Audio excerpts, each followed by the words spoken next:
Well, some breaking news. I wish Jack Smith had just been indicted, but can't report that yet. One of the attorneys, one of the prosecutors supporting his investigation, though, has been indicted, and I think this is huge. Let's take a look at the individual. There she is, a 60-year-old former prosecutor for the DOJ named Carmen Lineberger. Allegedly, she emailed confidential material, right? Very confidential, sensitive government material relating to the Jack Smith investigation into President Trump to her own personal email, and actually went to the effort of disguising the material by putting cake recipes at the top. You know, a recipe for a bundt cake, a recipe for a German chocolate cake, to deceive the government. Now, that is the allegation, charged with 4 felony counts in the indictment.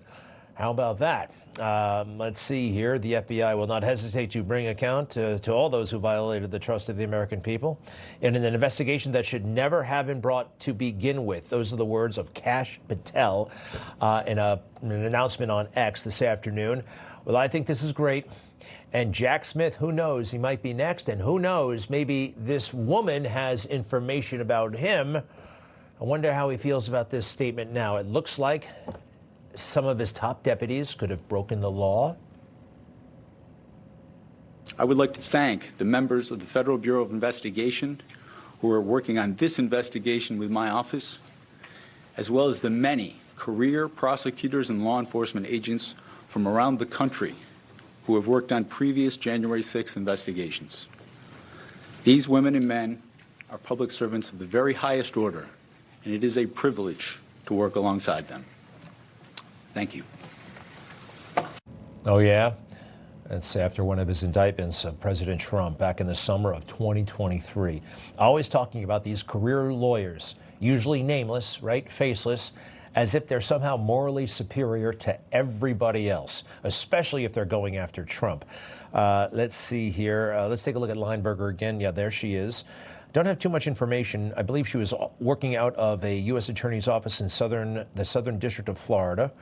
Let's see. We have more information on how she was allegedly disguising the sensitive Trump-related material.